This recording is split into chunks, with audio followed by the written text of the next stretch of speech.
Welcome to all of you earth science के classes. आज हम दोस्तों कंप्लीट एनसीईआरटी की हमने जो सीरीज शुरू की है और जनरल साइंस की, जिसमें हम आपको 6 क्लास से लेकर 12th क्लास तक की जो पूरी साइंस है वो कराएंगे। इसके हमारे लगभग 6 वीडियोस आएंगी। तो इस वाली वीडियो में करीब आप ये पूरी वीडियो देखिए। इसमें क्लास 6 को हमने पूरी तरीके से कवर किया है इस वीडियो में, और बहुत ही आसान तरीके से चित्रों के माध्यम से हमने इसमें समझाने की कोशिश की है।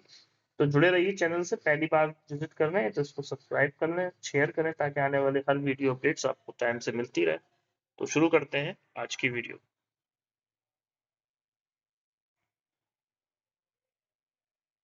इसमें जो पहला चैप्टर है वो भोजन के घटक है। भोजन के घटक से अर्थ होता है यानी भोजन के अंदर क्या क्या पाया जाता है, इसको कहते हैं भोजन के घटक। तो भोजन के घटक में हम जो भी कुछ खाते हैं, मान लीजिए चपाती खा रहे हैं, दाल खा रहे हैं, बैंगन खा रहे हैं, कोई मीट खा रहे हैं, तो इसमें क्या क्या घटक होते हैं इनके बारे में इसमें बात की गई है। ठीक है, तो समझते हैं इसको थोड़ा सा आगे चल के।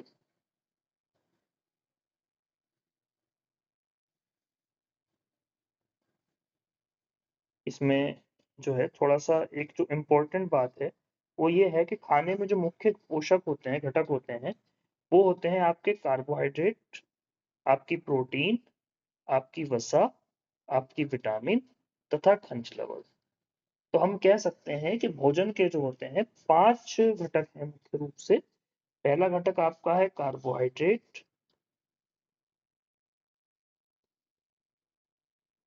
वसा, प्रोटीन। तो भोजन के हो गए 5 घटक आपके। पहला हो गया कार्बोहाइड्रेट,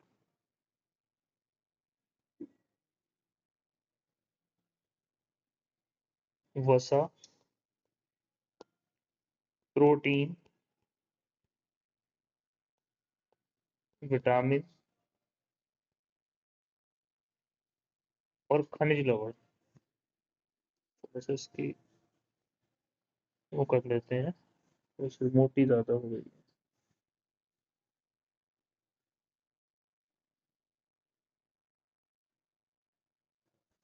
5 घटक हो गए। कार्बोहाइड्रेट,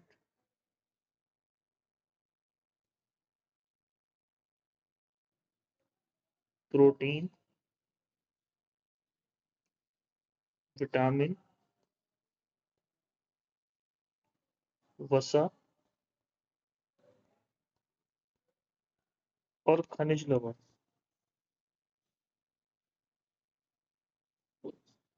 तो ये हो गए भोजन के आपके 5 घटक। आपको मान लो टेस्ट करना है किसी भोजन में कार्बोहाइड्रेट का, तो सबसे पहले आपको क्या लेना पड़ेगा, आयोडीन का आप तनु विलयन लेंगे और उसमें जो है कुछ टिंचर आयोडीन की बूंदे पानी में मिला लीजिए, तो आयोडीन का आपका तनु विलयन मिल जाएगा। उसके बाद आपको चाहिए होगा कॉपर सल्फेट का विलयन। 100 मिलीलीटर जल में 2 ग्राम कॉपर सल्फेट घोलने से बन जाता है। अब आप ये मिश्रण लेके क्या करेंगे, इस मिश्रण में आप जो है किसी भी खाद्य पदार्थ पे 2 से 3 बूंदे डालेंगे। तो अगर उस भोजन का रंग नीला हो जाता है या काला हो जाता है, तो ये इस बात का अर्थ है कि उसके अंदर कार्बोहाइड्रेट मौजूद है। ठीक है, तो इसमें ये परीक्षण दिया गया था, ये परीक्षण आपके लिए इंपॉर्टेंट है। आगे बढ़ेंगे। उसके बाद इसमें एक प्रोटीन के लिए भी परीक्षण उन्होंने दिया है। प्रोटीन के लिए परीक्षण आप कैसे करेंगे, इसमें आपको 2 चीजें लेनी पड़ेंगी। आपको लेना पड़ेगा कास्टिक सोडा। कास्टिक सोडे का जो सूत्र है वो है आपका NaOH होता है कास्टिक सोडा। और आपको लेना पड़ेगा कॉपर सल्फेट, फिर से CuSO4। और इन दोनों मिश्रण को मिला के इसमें प्रोटीन वगैरह पे डाल देंगे। अगर जो हैगा आप देखेंगे कि वो जो हैगा इस तरीके से डालने पर अगर बैंगनी रंग हो जाता है, तो फिर क्या होगा, प्रोटीन होगा इसके अंदर, फिर क्या होगा, प्रोटीन होगा। ठीक है, अब बात करते हैं इसी को। मंड परीक्षण जो है कार्बोहाइड्रेट के परीक्षण को कहते हैं। तो अगर हम बात करें कि कार्बोहाइड्रेट किस किस चीज से हमें मिल सकता है, तो हमें मिल सकता है शिकरकंदी से, गेहूं से, चावल से, बाजरा से। देखिए कार्बो का मतलब क्या है, यानी कार्बन से बना हुआ, और जिसमें हाइड्रोजन वगैरह होती है उसे कार्बोहाइड्रेट कहते हैं। ठीक है, CnH2n, ON इसका सूत्र होता है। ठीक है, यानी ऊर्जा, तुरंत ऊर्जा देने वाले पदार्थ। तो इसमें क्या क्या चीजें होती है, मक्के से मिल सकता है, आम से मिल सकता है, तरबूज से मिल सकता है, आपका बाजरे से, चावल से, गेहूं से, शकरकंदी से। आपका जो हैगा पपीते से, ठीक है, और आपके गन्ने से। ये सारी चीजें जो है कार्बोहाइड्रेट के ही मुख्य स्रोत दी गई हैं। उसके बाद अगर बात करें कि वसा के क्या क्या स्रोत हैं, तो ये वसा के स्रोत हैं सारे। वसा के स्रोत है, मूंगफली है आपकी, तिल है, गिरी है, ठीक है, ये आपकी सब वसा के स्रोत हैं, जिससे वसा आपको मिल जाएगी। यानी जितने भी ऑयल्स और घी होते हैं वो सारे के सारे वसा के स्रोत होते हैं। उसके बाद आपके पास आ गई जो हैगा, वसा के दो स्रोत होते हैं, एक पादप स्रोत होते हैं, एक जंतु स्रोत होते हैं। तो पादप स्रोत में तो यही हो गया तेल, मूंगफली का तेल, ठीक है, सरसों का तेल। अब अगर हम जंतु स्रोत में बात करें तो दूध है आपका, मक्खन है, घी है आपका, मछली है, अंडे हैं, मांस है, ये सब भी जो है हमें वसा देते हैं। कौन सी वसा देते हैं? ये जंतु वाली वसा देते हैं। उसके बाद हम बात करेंगे आपकी प्रोटीन की। प्रोटीन भी इसी तरीके से होगी, एक पौधों से प्राप्त होगी और एक जंतुओं से प्राप्त होगी, ठीक है। तो पौधों से पहले प्राप्त होने वाली देख लेते हैं। तुअर दाल, राजमा, सोयाबीन, मटर, चना, मूंग, ये सब जो है हमें पौधों से प्राप्त होने वाली प्रोटीनें हैं। इसके बाद जंतुओं से प्राप्त होने वाली प्रोटीनें हम देखेंगे। दूध है प्रोटीन के लिए आपका, आपके मांस है, आपकी मछली है, आपकी पनीर है, ये सब जो है हमें जंतुओं से प्राप्त होने वाली प्रोटीन है। अब हम बात करेंगे विटामिन की। विटामिन शब्द जो है विटाल एमीन से आया है। विटाल एमीन का अर्थ होता है, विटामिन शब्द बना है विटाल एमीन से। विटाल कहते हैं जीवित को, और एमीन्स क्या होते हैं? एमीन्स वो होते हैं जिनसे आपका प्रोटीन बना होता है। तो विटाल एमीन्स का मतलब है विटामिन। और विटामिन की खोज जो थी फुंक ने की थी, PHUNK के फुंक साइंटिस्ट थे, इन्होंने पहली बार विटामिन की खोज की थी। अगर परिभाषा के तौर पे हम इसे समझें, तो परिभाषा के तौर पर हम कह सकते हैं ऐसे फूड जो है विटामिन कहलाते हैं जो बॉडी की सहायता करते हैं, बीमारियों से लड़ने में सहायता करते हैं, बीमारियों से लड़ने में,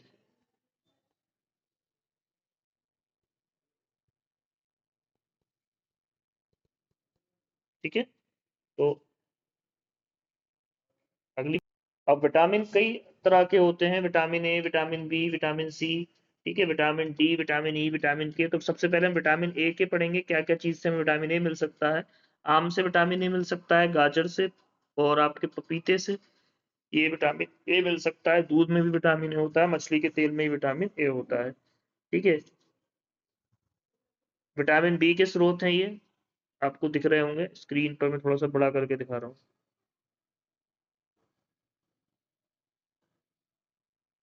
मछली का लीवर वगैरह, गेहूं, चावल, ये सब विटामिन बी के स्रोत हैं।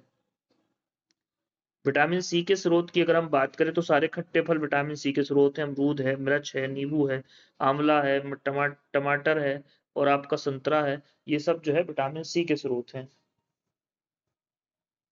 उसके बाद विटामिन डी के किस स्रोत हैं? वैसे विटामिन डी धूप में होती है, मकसद मछली है, अंडे हैं, मक्खन है, ये दूध है, ये सब जो है विटामिन डी के ही स्रोत हैं।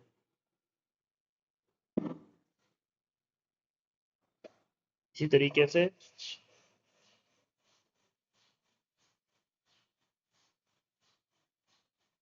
ये सारे स्रोत जो है विटामिन डी के हैं। ये आयोडीन के कुछ स्रोत हैं, जो खनिज लवण है हमारा, पालक है, आपका अदरक है, ये विटामिन डी के स्रोत हैं, जो खनिज लवण। उसके बाद ये फास्फोरस के स्रोत हैं, दूध है इसमें, अंडा है, केला है, मिर्च है, ये सब फास्फोरस के स्रोत हैं। ये लोह के स्रोत हैं, पालक है इसमें, सेब है, लीवर है, आपका अवाकाडो है, ये कैल्शियम के स्रोत है, दूध और अंडा। इसके बाद हम कुछ बीमारियों की चर्चा करेंगे, किससे कौन सी बीमारी हम पढ़ सकते हैं। संतुलित आहार किसे कहते हैं? ऐसा कोई भी ऐसा खाना जिसमें कार्बोहाइड्रेट, प्रोटीन, विटामिन की मात्रा बराबर होती है, वसा की मात्रा, खनिज लवण की मात्रा बराबर होती है, हम उसे संतुलित आहार कहते हैं। और ऐसा खाना जिसमें सिर्फ एक दो ही चीजें होती हैं, हम उसको जो है संतुलित आहार नहीं कहते हैं। तो याद रखिएगा संतुलित आहार। उसके बाद हम यहाँ पर एक अभावजन्य रोग की बात करेंगे, यानी किसी भी खाने की चीज की आपको कमी हो रही है और उस कमी से फिर जो रोग होगा उसे अभावजन्य रोग कहेंगे। जैसे आप प्रोटीन नहीं खाते तो आपके जख्म जो हैगा जो देर से भरेंगे, आप कार्बोहाइड्रेट नहीं खाते तो आपको ऊर्जा नहीं रहेगी शरीर में। इस तरीके से जितने भी आपको रोग होते हैं उन्हें अभावजन्य रोग कहा जाता है। आगे बढ़ेंगे। ये ओबेसिटी का शिकार एक बच्चा आपको दिखाया गया है, इसमें ये बहुत काम की टेबल है जिन्होंने बनाई है, विटामिन और उनकी कमी से होने वाले रोग। ठीक है, इसमें जो है खनिज लवणों की है। विटामिन ए की अगर हम कमी की बात करें तो छीड़ता और दृष्टिहीनता होती है, रतौंधी होती है, इससे कमजोर दृष्टि हो जाती है, अंधेरी रात में कम दिखाई देता है, कभी कभी पूरी तरीके से दिखाई देना बंद हो जाता है। विटामिन बी वन से बेरी बेरी होती है, इसमें चकत्ते पड़ जाते हैं, दुर्बल पेशियों और काम करने की ऊर्जा में कमी रहती है। विटामिन सी से स्कर्वी हो जाती है, मसूड़ों से खून निकलना, घाव बनने में अधिक समय लगना। विटामिन डी से टांगें टेढ़ी हो जाती है, रिकेट्स हो जाता है, अस्थियों का मुलायम होकर मुड़ जाना। कैल्शियम की अगर बात करें तो कैल्शियम से हम जो है दांत तो हमारी जो हड्डियां हैं वो मुलायम होती है। आयोडीन की अगर हम बात करें तो घेंगा और गोइटर हो जाता है इससे। और लो की बात करें तो फिर हम इससे जो है में क्या होता है, एनीमिया होता है। तो ये थी आपकी जो है कि यहाँ पर आपका पहला चैप्टर समाप्त कर चुके हैं हम, जितनी भी इंपॉर्टेंट चीजें थी हमने यहाँ डिस्कस कर ली हैं। थोड़े से कठिन शब्द थे, कठिन शब्दों की अगर हम बात करें तो हमने संतुलित संतुलित आहार पर बात कर ली।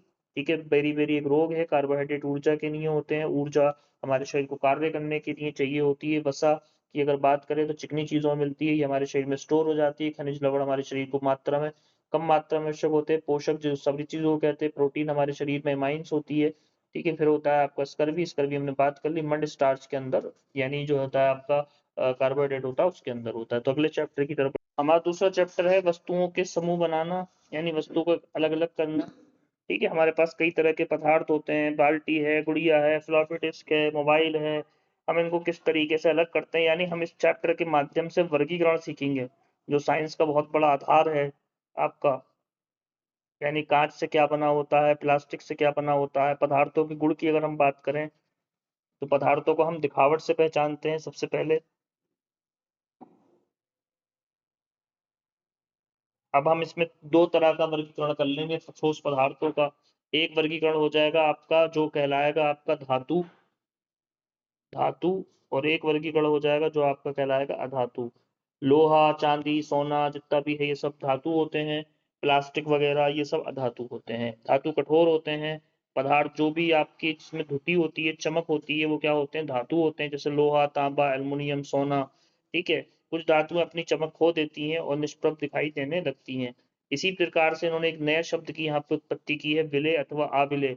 ऐसी कोई भी पदार्थ जो जो किसी दूसरे पदार्थ में या दूसरे विलयन में या दूसरे जो हैगा आपका लिक्विड के अंदर विलय हो जाता है, वो घुल जाता है, उसे आप विलय कहते हैं। जैसे पानी के अंदर चीनी घुल जाती है तो हम चीनी को पानी में बोलेंगे विलय है। अभी रेता ले लें और रेता पानी में घुलता नहीं है तो हम बोलेंगे रेता पानी में अविलय है। तो जो पदार्थ जो हैगा द्रव अवस्था में यानी किसी दूसरे द्रव में घुल जाता है उसे हम विलय बोलते हैं, और जो नहीं घुलता है उसे अविलय बोलते हैं। इस तरीके से हमारे पास में जो हैगा आपका विलेय और अविलेय की कहानी इस तरीके से होगी। आगे बढ़ेंगे। वस्तुएं जल में तैर अथवा डूब सकती हैं, इस पर अब बात करेंगे। देखिए, कोई भी वस्तु, मान लीजिए ये पानी का कोई स्रोत है, ये पानी बह रहा है कोई यहाँ पर ऐसे करके। मान लो एक यहाँ पर एक नाव ऐसे करके एक नाव है, ठीक है। अगर ये नाव अपने बराबर के वजन का पानी हटा देती है तो ये तैरेगी, और अगर ये नहीं हटा पाई तो ये फिर ये नहीं तैरेगी। इसीलिए आपकी देखा होगा आपने, कील डूब जाती है।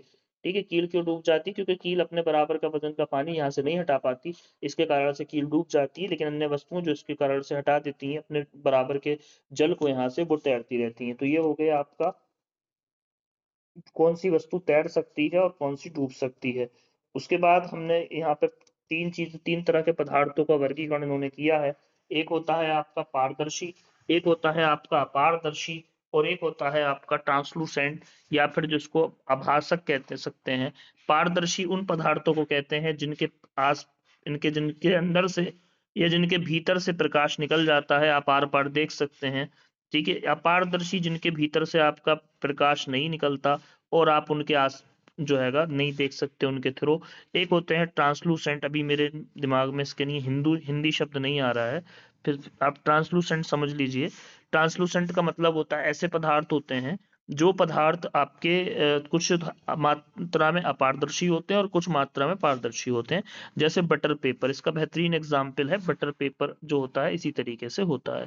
ठीक है, तो ये भी हमने बात कर ली, पारदर्शी, अपारदर्शी, और जो हैगा पारदर्शिता पे हमने चर्चा कर ली।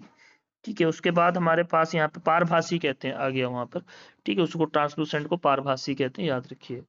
ठीक है, तो अभी मैं कुछ प्रमुख शब्द ले लेते हैं। चैप्टर समाप्त हो गया। कठोर, कठोर मतलब जो दिखने में बहुत ज्यादा कठोर हो। आविले, जो घुले नहीं।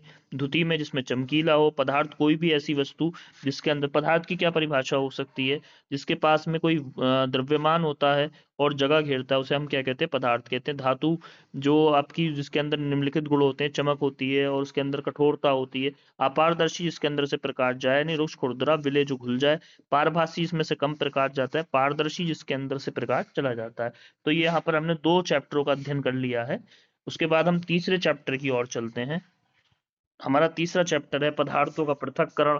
हम यानी पदार्थों को किस प्रकार से पृथक करते हैं, पदार्थों को किस प्रकार से अलग करते हैं, इस चैप्टर में हम सीखेंगे। सबसे पहले हम यहाँ पे सीखेंगे कि हमें पदार्थ के पृथक्करण की आवश्यकता क्यों होती है। जैसे हम, हमारे लिए चावल में पत्थर हैं, मक्खन प्राप्त करने के लिए दूध से चाय की पत्तियां अलग करना, ये सारे हमारे पदार्थों के पृथक करने के कारण होंगे। सबसे पहला आता है हस्तचयन। हस्तचयन का मतलब ये है, आपको एक चावल दे दिए जाते हैं, चावल में बहुत सारे रेते वेते के कण हैं, बहुत सारे कण हैं उसके अंदर किसी चीज के, और वो आपको दे दिया जाता है। आपसे कहा जाता है कि आप जो हैगा इसमें जो है कंकर वगैरह निकाल लो, तो उसको हम हस्तचयन बोलेंगे। ठीक है, हस्तचयन यानी हाथ से आप कुछ भी उसके अंदर से अलग कर सकते हैं। ठीक है, उसके बाद हम देखते हैं पृथक्करण की कुछ विधियां हैं। तो हस्तचयन पे हमने बात कर ही ली। अब बात करेंगे थ्रेशिंग। थ्रेशिंग कहाँ होती है? थ्रेशिंग जो है गेहूं या चावल की सूखी डंडियों के गट्ठरों को में से जो है गेहूं या चावल निकालने को आपका थ्रेशिंग कहते हैं, और ये अनाज के लिए की जाती है। ठीक है, तो इसमें जो हैगा, इसलिए जो है थ्रेशिंग होता है। जैसे आपने देखा होगा अमरूद और आम जो होते हैं, जब वृक्षों से तोड़ा जाता है, तो आम और अमरूदों की तुलना में जो उनके अनकड़ होते हैं वो बहुत छोटे होते हैं इनकी तुलना में, इसलिए इनको क्या करते हैं, डंडियों से तोड़ना असंभव होगा। तो अनकड़ों को उनकी डंडियों से कैसे पृथक किया जाता है, इसके लिए क्या करते हैं, थ्रेशिंग करते हैं।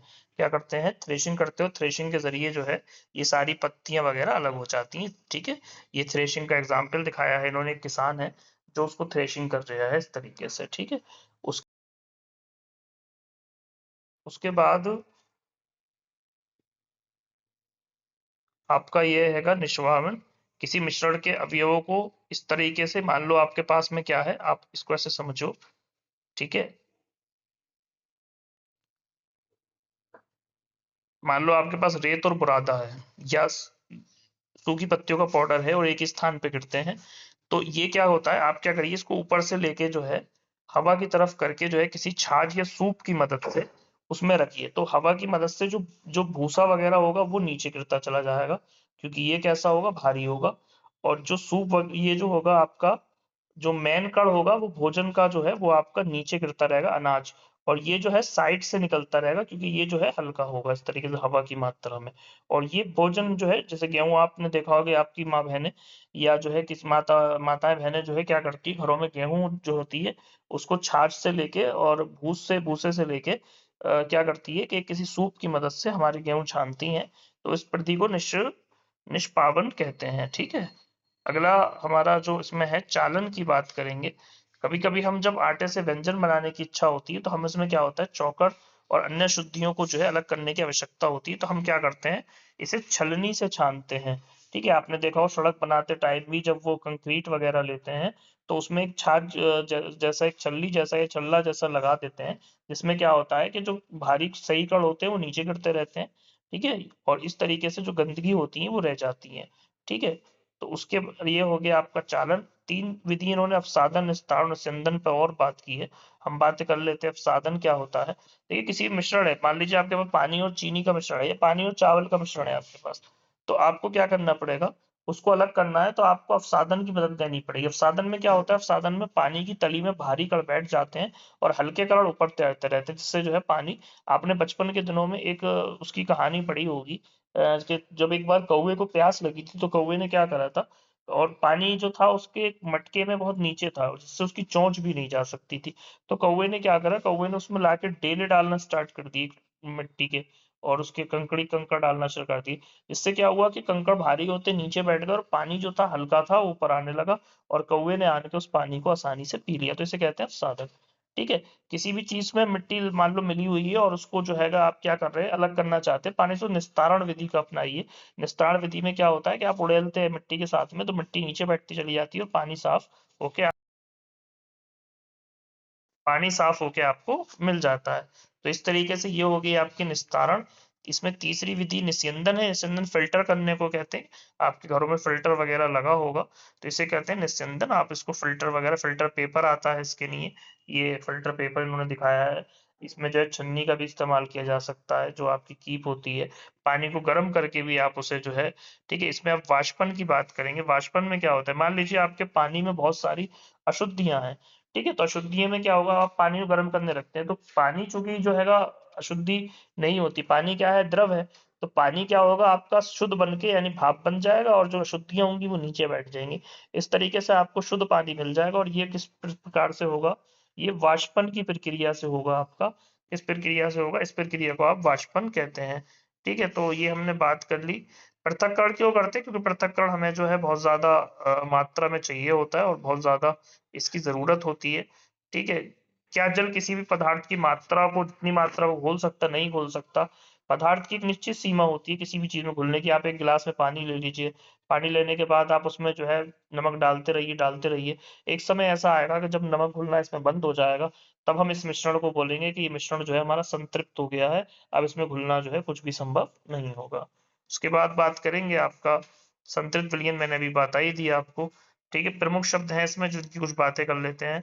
मंथन का मतलब है थोड़ा विचार करना। संघनन का मतलब है किसी भी जो है गैस का द्रव में बदल जाना। निस्तारण मैंने अभी बताया आपको। वाष्पन किसी को गर्म करके निकालना। हस्तचयन हाथ से निकाल लेना संतृप्त विलयन जिसके अंदर अब मिलाया ना जा सके। चालन विलयन, थ्रेशिंग, निष्पावन पे हमने पीछे बात कर ही ली है। यहाँ चैप्टर समाप्त हो जाता है। अगले चैप्टर की ओर बढ़ते हैं। इस चैप्टर में हम पौधों के बारे में जानेंगे। पौधों को जानिए। पौधे हमारी जिंदगी का एक बहुत बड़ा अभिन्न अंग है और पौधे हमारे साथ में जब तक हम दुनिया पर हैं, जब उसी पौधों की कारण ही हम दुनिया पर हैं। तो पौधों को जानेंगे, पौधे किस प्रकार के शाख होते हैं। पौधे, तो एक पौधे को चित्र से इन्होंने समझाया है, हम इस चित्र से समझते हैं, ठीक है। आपकी स्क्रीन पर है ये चित्र। देखिए पौधे के ऊपर जो भाग लगा होता है सबसे, उसे पुष्प कहते हैं। फूल जो होता है ये आपकी फल हो गया। इसके तने को कहते हैं, ये तना है आपका, ये छोटी सी पत्ती है। इसे तनी, किसी भी दो पत्तियों के बीच की जगह को इंटर्न नोड कहते हैं। जहां से पत्ती जुड़ी होती है उसे नोड कहते हैं। और जहां बीच में कोई कली निकल रही होती है उसे कलिका कहते हैं। तो ये आपको समझ में आ गया होगा, एक पौधे के भाग हैं मुख्य रूप से। अब बात करेंगे शाख क्या होती है, झाड़ी क्या होती है और आपका जो है वृक्ष क्या होता है। पौधों के तीन टाइप से बांट देते हैं हम। एक शाख में बांट लेते हैं, एक झाड़ी में बांट लेते हैं, एक वृक्ष में बांट लेते हैं। शाख क्या होती हैं, शाख वो होती हैं जो आपकी ग्रीन जैसी होती है, जैसे मटर का पौधा, आपका आलू का पौधा, ये सब शाख होती हैं। झाड़ी जो बहुत ज्यादा घनी घनी सी होती हैं, जैसे आपका जो है गुलाब है, गुलाब आपने देखा होगा घना घना सा रहता है। आपकी मेहंदी है, मेहंदी का प्लांट जो होता है वो झाड़ी है। वृक्ष आपका आम का वृक्ष हो गया, जो हैगा आपका जो हैगा ये हो गया संतरे का वृक्ष हो गया। इस तरीके से ये वृक्ष हो जाते हैं, ठीक है। तो झाड़ी शाख में बात कर ली। अब बात करेंगे तना। तना जो मेन पार्ट होता है जिससे जो है आपका पौधा सीधा खड़ा रहता है उसे तना कहते हैं।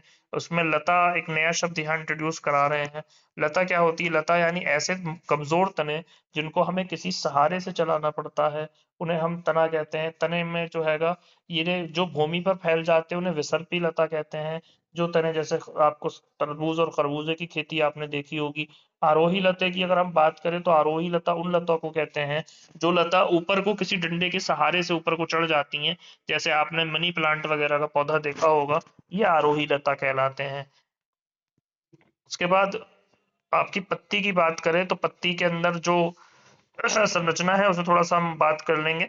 ये एक पत्ती इन्होंने दिखाई है स्ट्रक्चर आपको, उसमें थोड़ा सा स्क्रीन पे मैं दिखाता हूँ बड़ा करके। ये तने पे लगा होगा भाग, इसे पड़वृंत बोलेंगे, जहां से ये डंडा डंडी पे लगी होती है, और इसको आपको पटल बोलते हैं। तो किसी पत्ती में तीन मुख्य स्ट्रक्चर होती है। ये जो बीच में संरचना जा रही है, इसको इसको मुख्य शिरा बोलते हैं, मिडरिब कहते हैं इसको, ठीक है। और शिरा विन्यास यानी इसके जो पत्ती का डिजाइन है, मान लीजिए पत्ती इस तरीके से बनी हुई है, पत्ती इस तरीके से है, तो ये शिरा डिजाइन हो गया, इसका शिरा विन्यास हो गया, ठीक है। उसके बाद बात करेंगे आपके,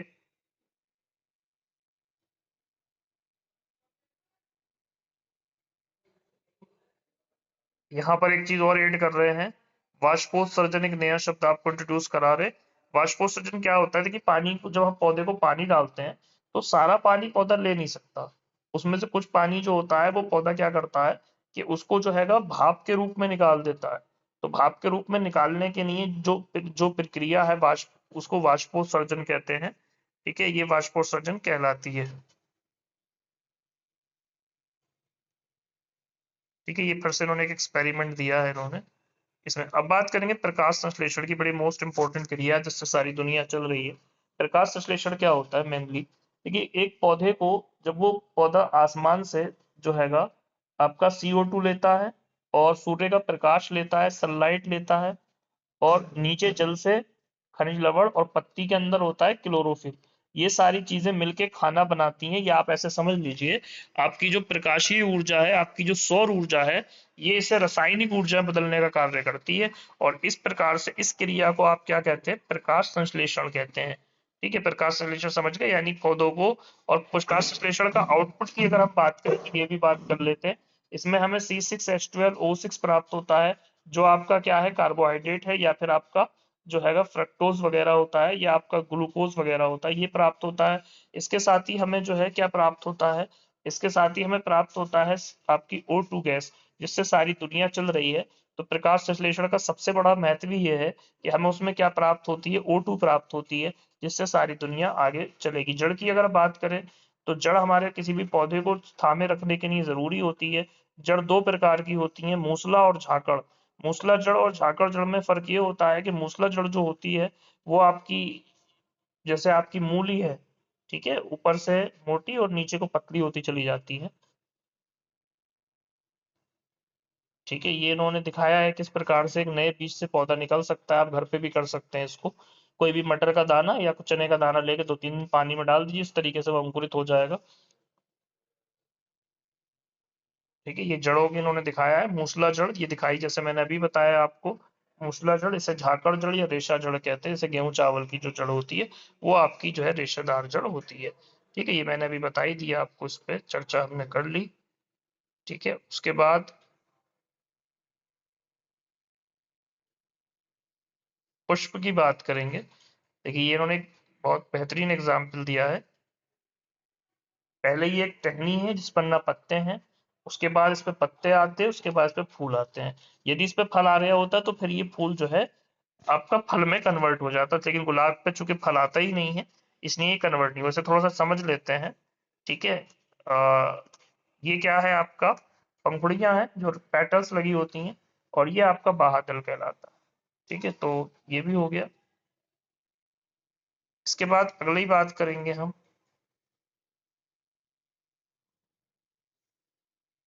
ठीक है, फूल के दो भाग होते हैं, थोड़ा सा इन पे चर्चा कर लेते हैं। एक कहलाता है आपका पुंकेसर। पुंकेसर। एक कहलाता है आपका स्त्री केसर। ठीक है, पुंकेसर में क्या क्या होता है? पुंकेसर में एंथर होता है, स्टेमेन होता है। और स्त्री केसर की बात करें तो इसमें स्टिग्मा होता है, ओवेरी होती है,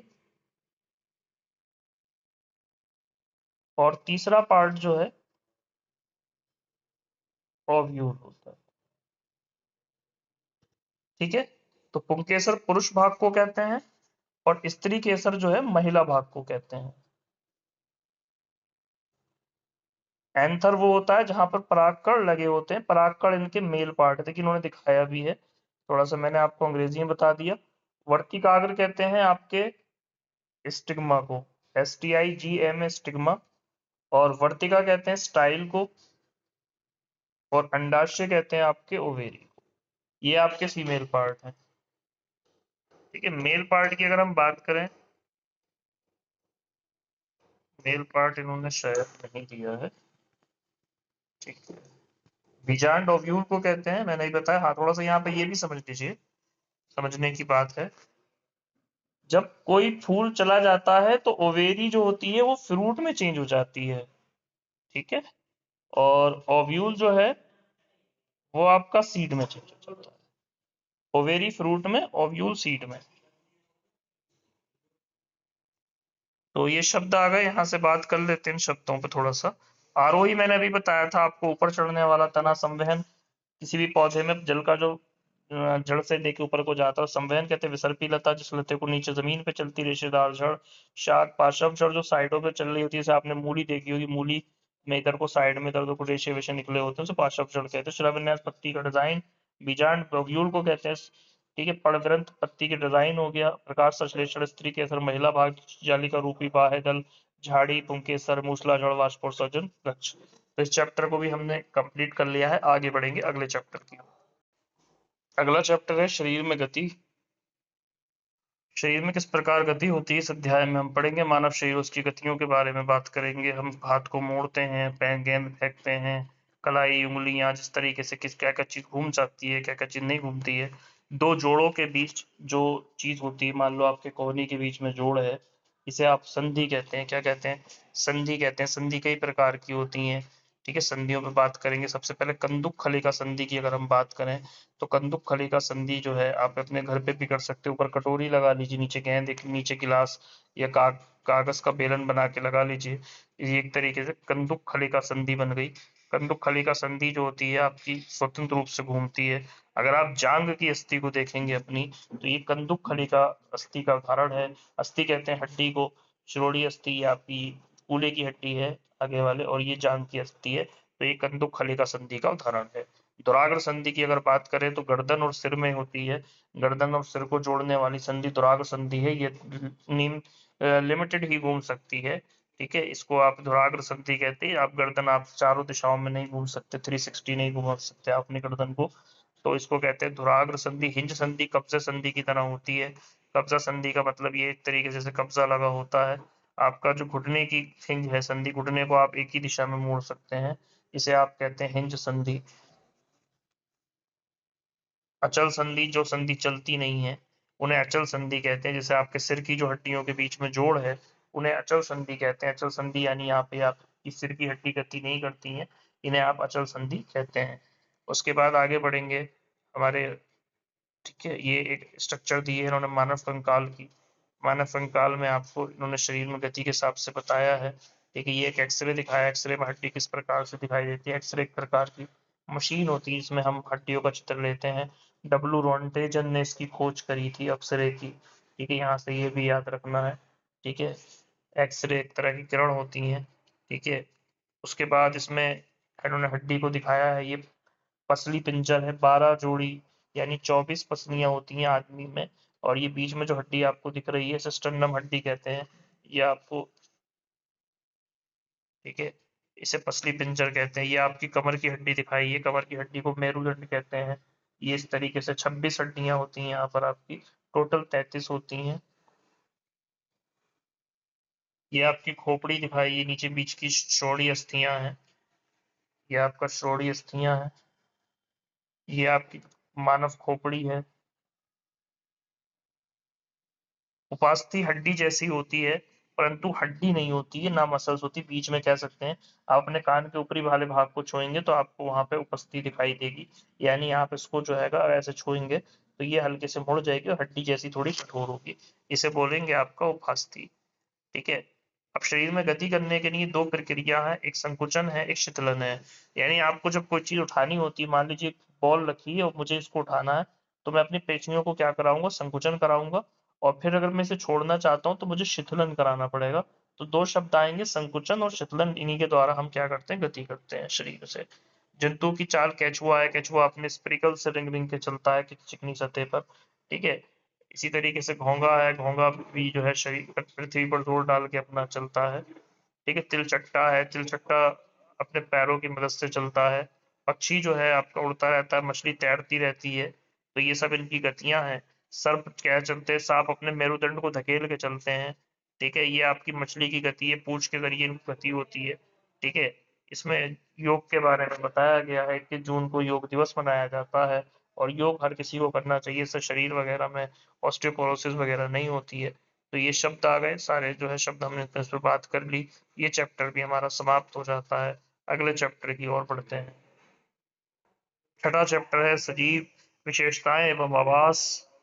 इस चैप्टर में हम सजीव पढ़ेंगे और निर्जीव के बारे में पढ़ेंगे। सजीव क्या है, जिनमें जीवन में की जितनी क्रियाएं हैं, गति है, मेटाबॉलिज्म है, उपापचय है, आपका जो हैगा टहलना चलना फिरना, ये सब जो हैगा या रिप्रोडक्शन वगैरह होता है, उन्हें सजीव कहते हैं। और जिनमें ये सब नहीं होता उनको निर्जीव कहते हैं।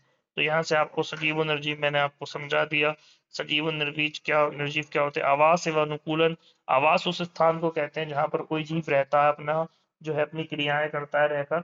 अनुकूलन किसी जीव का किसी भी जगह के प्रति अपने अंदर जो चेंजेस लाता है वहां रहने के लिए। मिसाल के तौर पे कोई व्यक्ति है और वो जो है नैनीताल जाता है, तो नैनीताल में ठंड हो रही है और उसकी जगह पे गर्मी हो रही है, फिर जब वो नैनीताल से लौट के आ जाता है तो वो मरता नहीं है, जीवित रहता है, क्योंकि वो अपने स्थान पर भी जीने के लिए अनुकूलित होता है और वहां पर रहने के लिए भी अनुकूलित होता है। तो उसी प्रकार से इसे अनुकूलन कहते हैं। जैसे आपको अगर रेगिस्तान में छोड़ दिया जाए तो आप रह नहीं पाएंगे, लेकिन ऊंट आसानी से रहता है, तो ऊंट के स्ट्रक्चर में उस तरीके का अनुकूलन पाए जाते हैं। जैसे उसकी कमर पे जो आपने देखा होगा इस तरीके से वो बना रहता है, इसे हम्प कहते हैं अंग्रेजी में। ठीक है, हिंदी में अगर कहें तो कुबड़ कहते हैं। इसके अंदर जो होती है वसा होती है, और वसा को ऑक्सीडाइज कर करके जो है वो रेगिस्तान में जब पानी की कमी होती है तो उससे जो है अपनी एनर्जी लेता रहता है, पानी पीता रहता है। उसके पैर भी गद्दीदार होते हैं ताकि रेते में चलने में उसे आसानी मिले। तो ये एक तरीके का अनुकूलन है। ठीक है, अनुकूलन में जो हैगा होता है, मछलियों के अंदर जो है फेफड़े नहीं होते, लेकिन उनके अंदर क्या दिए गए हैं, गलफड़े दिए गए हैं, जिससे घुली हुई ऑक्सीजन आती है, तो जिससे इस तरीके से वो पानी में रहने के लिए अनुकूलित है।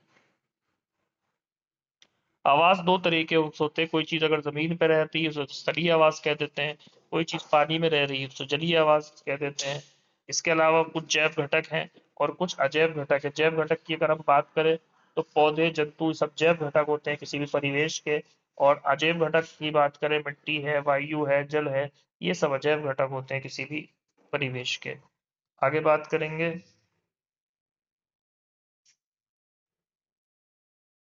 मरुस्थल। मरुस्थल ऐसी जगह होती है जहाँ पे मिट्टी बहुत कम होती है, रेता ज्यादा होता है, उस जगह को हम क्या कहते हैं, मरुस्थल कहते हैं। मरुस्थल ऐसे स्थानों को कहा जाता है। मरुस्थल में आपको दिखाया गया है किस तरीके से पेड़ हो रहे हैं। पर्वतीय क्षेत्र जहाँ पहाड़ होते हैं, मौसम सामान्यतः ठंडा होता है, उसे पर्वतीय क्षेत्र होते हैं। और मौसम ठंडा होने का कारण ये है कि जब आप ऊंचाई पर बढ़ते हैं तो ऑक्सीजन का जो दबाव है वो आपका अधिक हो जाता है, और जो है वहां पर जो वो होती है, हवाएं तेज चलने लगती हैं, जिसके कारण से ठंड वहां पर होने लगती है। ये आपको नीचे दिखाया गया है, हिम यानी पर्वतीय क्षेत्र के जानवर दिखाया है, चीता है ये। ठीक है, ये आपको ये याक है। उसके अलावा ये आपको एक वो दिखाया गया पहाड़ी बकरी। तो ये सब चीजें जो है, फिर उसके बाद घास स्थल आते हैं।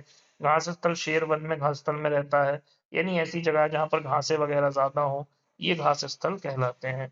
ठीक है, तो ये शेर वगैरह। समुद्र है, समुद्र पानी की गहरे सब बड़ी बॉडीज होती हैं जिन्हें हम समुद्र कहते हैं। समुद्र में जो है बहुत सारे जीव रहते हैं। ठीक है, शिकारी उनको कहते हैं जो किसी भी जीव को मार देते हैं या खा लेते हैं, उनको शिकारी कहते हैं।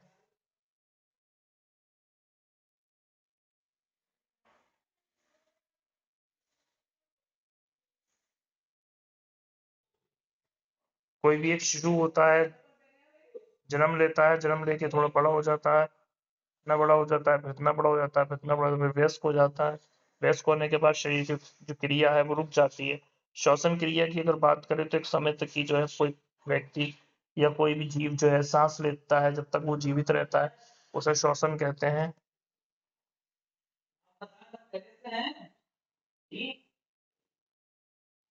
उद्दीपन क्या होता है, किसी भी वातावरण के प्रति जो पौधों की या जंतुओं की जो क्रिया होती है उसे उद्दीपन कहते हैं। जैसे कभी आप छुई मुई के पौधे को छुएंगे, टच मी नॉट को, तो वो क्या करेगा, वो आपको जो है रिस्पॉन्ड करेगा, इसे आप क्या कहते हैं, उद्दीपन कहते हैं। उत्सर्जन की बात करें तो उत्सर्जन क्या है, शरीर से अपशिष्ट पदार्थों के निकालने की प्रक्रिया को उत्सर्जन कहते हैं। सारे जीव पेशाब वगैरह के जरिए, ऑस्मर्गुलेशन के जरिए जो है अपने शरीर के पदार्थ निकालते हैं, इस क्रिया को उत्सर्जन कहते हैं। तो ये भी सजीवों का एक गुण है, उत्सर्जन। क्या सभी सजीव प्रजनन करते हैं? प्रजनन का मतलब ये अपनी जैसी संतानें दुनिया पर उत्पन्न करना। पक्षी अंडे देते हैं, सांप अंडे देते हैं, पौधे जो है बीज देते हैं, जिसके द्वारा जो है नया पौधा पैदा हो जाता है। इंसान के जो है, मनुष्य के जो हैगा एक रिप्रोडक्शन के बाद बच्चे पैदा होते हैं। तो इस तरीके से ये जो है प्रजनन हो गया। क्या सभी सजीव गति करते हैं? कुछ जो हैगा, हाँ, दुनिया में जो भी सजीव है पौधों को छोड़ के वो गति नहीं करते, क्योंकि पौधों को जाने के लिए, भोजन के लिए भागना नहीं पड़ता। ठीक है, तो ये शब्द आ गए, चैप्टर समाप्त हो गया। अनुकूलन मैंने अभी बता दिया। चलिए, आवाज, जैव घटक, उत्सर्जन, वृद्धि, आवास, सजीव, प्रजनन, श्वसन, या फिर उद्दीपन।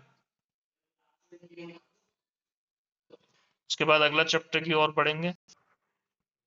इसमें यातायात की कहानी में जब इंसान ने जो है जीवन लिया और जीवन उसको धरती पर आया, तो उसने एक जगह से दूसरी जगह जाने की ठानी और इसके लिए उसने जो है चीजों का आविष्कार किया। सबसे पहले पहिए का आविष्कार हुआ, पहिए के आविष्कार के बाद उसने साइकिल बनाई, साइकिल के बाद मोटरसाइकिल बनाई, उसके बाद जो हैगा बैलगाड़ी वगैरह के जरिए, या फिर जो हैगा फिर बस और ट्रेन वगैरह उसने बनाई। तो ये यातायात की कहानी थी। जो यातायात यानी एक जगह से दूसरे स्थान को जाने को, आज हमने बहुत तेज चलने वाली गाड़ियां, मेट्रो ट्रेन है, ठीक है, एक पटरी की रेल, सुपरसोनिक वायुयान और अंतरिक्ष यान बना लिए हैं, जिससे हम जो है बहुत लंबी तरीके से जा सकते हैं बहुत आसानी से। ठीक है, डेस्क की चौड़ाई कैसे नापते हैं, किसी गिल्ली डंडे की मदद से या किसी उसकी मदद से हम खेल में माप सकते हैं, लेकिन इसको मापने के लिए एक चिन्ह चाहिए होता है, और एक चिन्ह को जो है हम उसी से मीटर बना लेते हैं, और मीटर बनाने के बाद में हम जो है उससे किसी दूरी को नापते हैं। मापन पे कुछ बात करेंगे, मैं इसकी लंबाई चौड़ाई किस तरीके से नापेंगे। कई तरीके से पहले लोग बालिश वगैरह का इस्तेमाल किया करते थे, बाद में जैसे जैसे साइंस ने तरक्की करी, मापन के मात्रक बदले, और मापन का जो सबसे मुख्य मात्रक है वो मीटर है। आप इसे ऐसे समझ सकते हैं, 1 मीटर में आपके 100 सेंटीमीटर होते हैं, 100 सेंटीमीटर के बराबर जो है आपका 1 मीटर होता है, और 1 किलोमीटर के बराबर आपका जो होता है वो 100 मीटर होता है, सॉरी 1000 मीटर होता है 1 किलोमीटर के बराबर। इस तरीके से आप ये मापन के मात्रक हैं, जहां पर आप इसे नाप सकते हैं। लंबाई की यथार्थ माप आप लेना है तो मीटर पैमाने का इस्तेमाल करेंगे। ये सारे इन्होंने लंबाई नापने के तरीके बताए हैं। ठीक है, इस पर आपने पटरी जिसका आप इस्तेमाल करते हैं चीजों को नापने के लिए, उसमें 15 सेंटीमीटर लिखा होता है, यानी 1 2 3 4 5 6 ऐसे करके 15 सेंटीमीटर की आपकी पटरी होती है।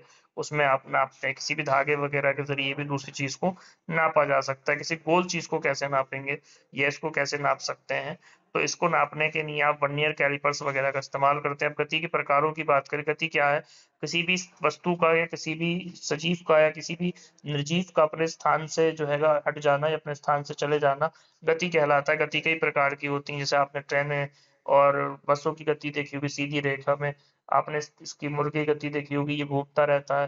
पंखे की गति देखी होगी, ये इस तरीके से गोल गोल घूमता रहता है। बैल की गति देखी हुई कोलू वगैरह में, वो एक ही धुरी के चारों तरफ घूमते रहते हैं। तो ये गति के कई सारे प्रकार हैं। पंखे की गति देखी होगी, इसमें पंखा एक जो है ब्लेडों के जरिए घूमता रहता है। तो इस तरीके से जो है झूले की गति देखी हुई, घड़ी के पेंडुलम की गति देखी हुई, घंटी की गति देखी होगी। ठीक है, तो गति के ये सारी जो है गतियों के प्रकार हैं।